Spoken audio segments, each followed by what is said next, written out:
Nesa, contrastes, contradicciones o realidades. Capítulo 4.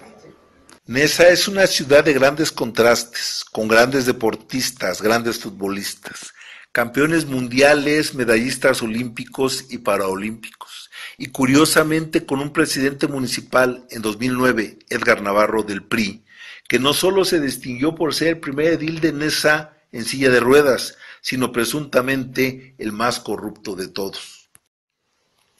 La Voz Populi en Nezahualcóyotl nos dice que Edgar Navarro era un delincuente de poca monta antes de ser deportista paraolímpico, pero cuando fue herido de gravedad de un balazo al estar asaltando una farmacia en la colonia Maravillas y quedar paralítico, no le quedó más remedio que sobresalir y sobrevivir en su silla de ruedas. Los mismos priistas lo apodaron el Ruedas Mágicas. La Vox Populi dice también que en el último año de su gestión, en 2011, su esposa viajó a Milán, Italia, a comprarse $1 millón en ropa de los recursos públicos del ayuntamiento de Nezahualcóyotl. La solidaridad en Nesa es cuestión de conciencia de clase, natural y espontánea. Es digno de destacar y un orgullo para los nezatlenses que durante las explosiones de San Juan Ixhuatepec el 19 de noviembre de 1984, en los terremotos del 19 de septiembre de 1985 y 2017, así como en los huracanes que cada año devastan Veracruz, Oaxaca, Guerrero y Chiapas, los habitantes de Nesa nos organizamos y enviamos ayuda humanitaria, hacemos labores de rescate y somos voluntarios en lo que sea necesario para ayudar, porque venimos de la miseria y vivimos en carne propia la devastación y el sufrimiento. En Nesa, así lo considero, la gente común, no política, tiene una conciencia de clase natural y espontánea, por simple condición del origen de la mayoría de los habitantes. Somos solidarios y de izquierda.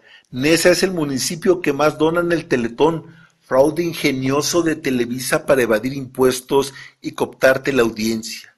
Y por consecuencia lógica, los candidatos de izquierda en Nesa siempre han tenido los mejores resultados en la contienda electoral. Cuauhtémoc Cárdenas, en 1988, derrotó fácilmente a Salinas de Gortari, no obstante el grotesco fraude electoral. En 2006, Andrés Manuel López Obrador derrotó en Nesa fácilmente a Felipe Calderón y en 2012, a pesar de Televisa y la obscena compra del voto hasta en 5,000 pesos en favor de Peña Nieto, Andrés Manuel López Obrador ganó Nesa fácilmente. Tal vez por eso consideramos a Nesa el bastión de la izquierda en el país, al igual que la Ciudad de México. La decadencia de vivir en un estado fallido gobernado por el PRI. Como ya vimos, Nesa, la tierra de lodo y de sal, pasó a ser la ciudad del cambio. Poco a poco fuimos progresando muy a pesar de nuestros corruptos gobernantes. Los vecinos pioneros de Nesa habíamos progresado un poco porque al trabajar padres e hijos las cosas tenían que cambiar. Recuerdo que mis hermanos mayores que ya trabajaban aportaban dinero al gasto familiar y mi casa, al igual que otras, empezó a mejorar. No obstante y sin embargo, las calles estaban sin pavimentar y causaban molestias en temporada de lluvias y sequías. Un buen día, en 1985, unos vecinitos priistas de mi calle, muy pocos y de tan baja moral que existían, se organizaron y nos dijeron que si cooperábamos con 550 pesos, la diputada priista Teresa Navarro nos brindaría su protección para que el corrupto ayuntamiento priista de Nesa no nos multara por arreglar nuestra calle. Es decir, los mafiosos gobernantes priistas de Nezahualcóyotl se robaban nuestro dinero y además nos impedían progresar. Cuando los vecinos reunimos lo suficiente para pavimentar nuestra calle, se le hizo entrega del dinero a la mafiosa diputada priista, que nos estaba haciendo el favor de protegernos de las autoridades municipales para poder progresar. Pero esa infame rata coluda tricolor se robó el dinero recaudado por los vecinos de mi calle y de muchas calles más. Cuando los vecinos intentaron proceder penalmente contra ella por fraude y abuso de confianza, el Ministerio Público de la Procuraduría del Estado de México amenazó a los vecinos denunciantes y los convenció, compasivamente y bajo amenazas subliminales, de retirarse de las instalaciones y no mover más. La diputada priista Teresa Navarro, que en el infierno ha de estar descansando, era un putrefacto tricolor y nadie la podía tocar. Durante la farsa electoral de 1985, José Luis Salcedo se postuló para diputado federal. Este era integrante de los 7 magníficos de la élite priista en Nesa. Se comprometió a intervenir por los vecinos de mi calle ante la mafia gubernamental municipal para que pudiéramos pavimentar nuestra calle, obviamente con nuestro dinero. Por solo 700 pesos más por lote podríamos pagar los costos de la pavimentación de la calle. Los priistas de Nesa, al igual que los priistas estatales y el priista federal, lo único que saben hacer es robar. El Mundial de Fútbol en Ciudad Nezahualcóyotl. Uno de los episodios cómicos de corrupción que rayaron en lo ridículo en la década de los 80 en Ciudad Nezahualcóyotl se dio durante el Mundial México 86, donde Nesa fue sede alterna junto con Querétaro. Uruguay, Dinamarca y Escocia jugaron en Nesa York. Mientras que millones de mexicanos, absorbidos por la estupidez que genera Televisa y su desinformación, festejaban ser nuevamente sedes de un mundial de fútbol, otros millones nos oponíamos porque en México, después de los terremotos de 1985, había una grave crisis económica. No necesitábamos goles los mexicanos, el pueblo necesitaba frijoles. Miguel de la Madrid, un gris y oscuro gobernante tecnócrata neoliberal, buscaba complacer a las oligarquías financieras de México y el mundo y generarles grandes ganancias. Luego entonces aceptó un mundial de fútbol donde el gobierno perdería mucho dinero de nuestros impuestos, pero los empresarios neoliberales transnacionales ganarían millones de dólares. El negocio de las empresas transnacionales era lo que importaba y no el bienestar del pueblo. No obstante los avances económicos en Nesa, la zona oriente estaba todavía en precarias condiciones. Esto, repito, no obstante los avances económicos que había en todo el municipio, producto de nuestro trabajo y a pesar de las ratas priistas que nos gobernaban. Luego entonces el gobierno federal ordenó al gobierno estatal maquillar la zona y que el mundo entero creyera que México era un país del primer mundo, apto para realizar un mundial. Obviamente, del dinero de nuestros impuestos se dispuso una partida presupuestal para embellecer la zona aledaña al estadio José López Portillo, que a partir de ese mundial pasaría a ser el estadio Nesa 86. La idea de la autoridad federal, la autoridad estatal e incluso de la autoridad municipal era maquillar la realidad. Pero la rata gubernamental priista no podía faltar. Los lotes sin barda que dejaban al descubierto las casas plagadas de miseria y marginación en los alrededores del estadio tenían que ser maquillados con fachadas tipo barroco y aparentar que la miseria en Nesa era cosa del pasado. La corrupción de los gobiernos priistas siempre han rayado en lo ridículo. Ya terminado el maquillaje de la realidad, como acostumbra hacerlo el PRI, todo se veía hermoso, con fachadas tipo barroco en los alrededores del estadio Nesa 86, pero con bardas de 1.90 y no de 2.40 como debía ser. La rata priista lo hacía de nuevo, corrupción y estupidez ante todo. Al terminar el partido entre las selecciones de Escocia y Dinamarca, los seguidores de ambas selecciones salieron, como es costumbre, a recorrer la zona aledaña al estadio y conocer la ciudad. Las fachadas barrocas, nuevas y recién pintadas, parecían obtener el cometido de engañar a los extranjeros y simular estabilidad y progreso en Nesa. Pero los visitantes daneses y escoceses medían mucho más de 2 metros.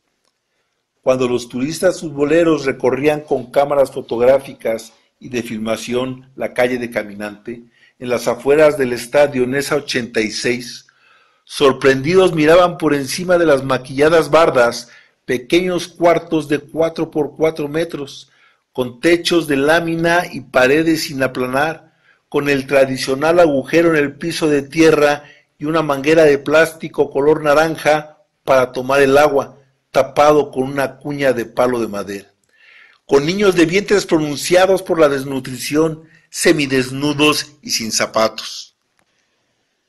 Es decir, todo el gasto que el corrupto y simulador gobierno priista mexiquense hizo para maquillar y tapar la realidad en Nesa se vino abajo por la burda, ingenua y hasta grotesca corrupción que desde hace décadas prevalece en el Estado de México. Desgraciadamente, Nesa es parte del corruptísimo Estado de México. Actualmente, esa precaria zona de Ciudad Nezahualcóyotl realmente ha tenido mucho progreso por la instalación de 2 plazas comerciales y la Universidad Tecnológica de Nesa. La precaria calle caminante de los 80s se ha vuelto un progresista corredor comercial. Con el trabajo de la gente honesta de Nesa, ya no hay nada que maquillar. El fraude presidencial de 1988 en Nesa fue también un fraude espiritual. Recuerdo que tenía yo 22 años de edad y las cosas con mi madre iban de mal en peor. Ella se creía cristiana pentecostés carismática, de esos que por todo lloran y gritan y cambian de estado de ánimo en una fracción de segundos. Obviamente fue lo que aprendieron muy bien de los gringos y sus sectas que invadieron Nesa a finales de los 70s. Se convirtieron en grandes comediantes de la palabra de Dios. Recuerdo claramente que fue un domingo antes del 6 de julio, cuando se consumó el fraude electoral de Salinas de Gortari. Mi madre me pidió que la acompañara a su templo cristiano en Nesa, el Genezaret, en la calle de Salto del Agua y Avenida Pantitlán, en la colonia Evolución, porque según ella temía por mi vida el día de la elección, porque aseguraba que los priistas asesinarían a todos los cardenistas en México. Pero yo no era cardenista, yo no jugaba la farsa electoral y esa estupidez era tan solo un rumor priista para espantar a la ignorante población. Ese domingo, que fue negro para mí, lo recuerdo muy bien. El pastor cristiano pentecostés carismático, que seguramente se llamaba Juan Pérez, pero que se hacía llamar pomposamente como acostumbran los cristianos, Aarón de la Borda, inició su predicación mintiendo y engañando a la bola de ignorantes cristianos que como manso rebaño, enajenado y estupidizado, no se atrevieron a razonar o cuestionar al farsante predicador que cínicamente les decía: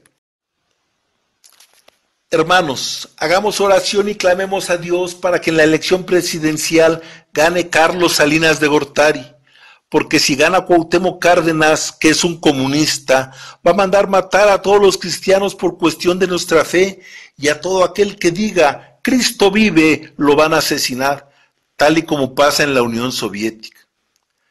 Todos los ignorantes y temerosos cristianos protestantes del templo Genezaret lloraban y clamaban suplicándole a Jehová para que Carlos Salinas de Gortari fuera el ganador de la contienda electoral, como si el Dios de los judíos, Jehová de los ejércitos, fuera un corrupto político del PRI.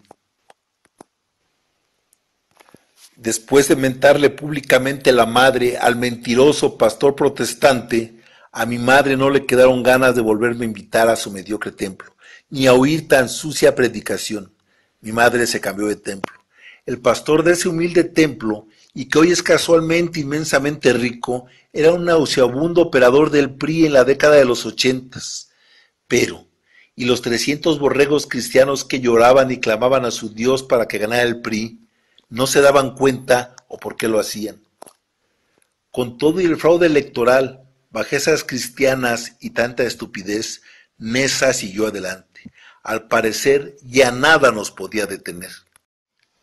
Canal de Sales, una triste historia de izquierda en Nesa.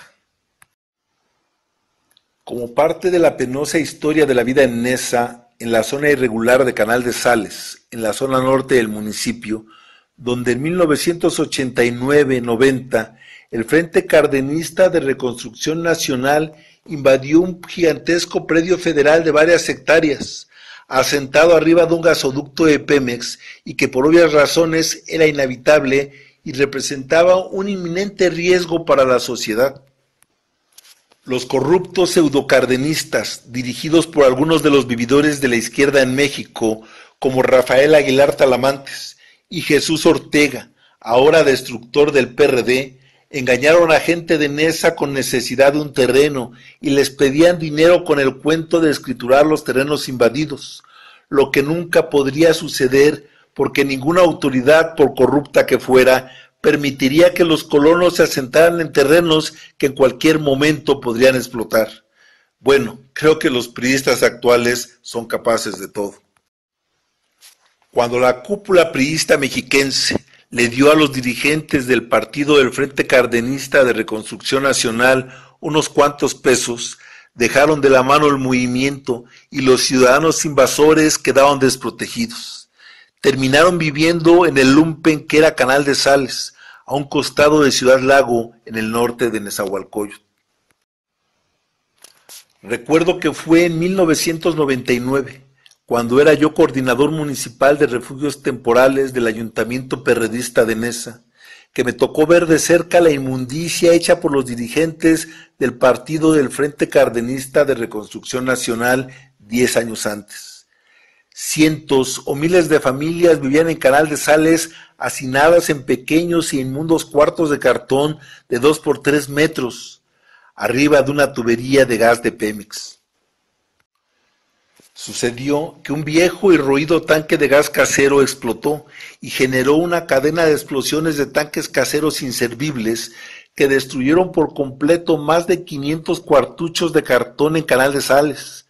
Estas porquerías fraudulentas de pseudoizquierda era lo que acostumbraban a hacer. Los dirigentes abusaban de la gente más pobre y humilde de la sociedad. Chucho Ortega era un gran dirigente del Frente Cardenista de Reconstrucción Nacional en los años 80. Ahora bien, como servidores públicos abrimos varios refugios temporales en la zona norte de Nesa para dar cabida a los miles de damnificados. Los voluntarios en Nesa, la mayoría jóvenes, tenían muchas ganas de ayudar y nos apoyaron para administrar la contingencia y atendimos eficientemente a la población más necesitada. Recuerdo claramente cómo por la noche y bajo de temperatura empezó a llover. Muchos damnificados se negaban a asistir a los refugios temporales a recibir cama, techo, ropa seca y comida caliente, porque no querían dejar su pedazo de terreno y perderlo. En grupos organizados en protección civil, con lámparas y un altavoz, fuimos directamente a la zona afectada, ya a medianoche, e invitamos a los damnificados a asistir a los refugios temporales. Familias con niños pequeños e incluso bebés permanecían bajo la lluvia, el frío en su pedazo de tierra y junto a lo que fueran sus pertenencias ya quemadas. Esto con la intención de protegerlas por miedo a perder lo poco que tenían, porque, aunque parezca increíble, ese pedazo de tierra era todo su patrimonio. Recuerdo cómo muchos lidercillos de los partidos electoreros se acercaron a la contingencia e intentaron llevar agua a su molino, incluyendo a los del PRD, que se suponía éramos gobierno, y buscaban lucrar con la desgracia ajena y encabezar un movimiento que no existía. La gran mayoría de los políticos en México viven de la miseria y la desgracia del pueblo mexicano. El gobierno del primer edil no priista en Nesa y postulado por el PRD, Valentín González, cumplimos cabalmente con nuestra función pública y logramos por lo menos que las mujeres y los niños acudieran a un refugio temporal donde fueron asistidos. Los hombres que por su gusto quisieron pasar la fría y lluviosa noche, cuidando su terreno, lo hicieron tranquilos, por lo menos de que sus esposas e hijos estaban seguros y asistidos en un albergue temporal. Pero, ¿cuántos damnificados en México podrán decir lo mismo?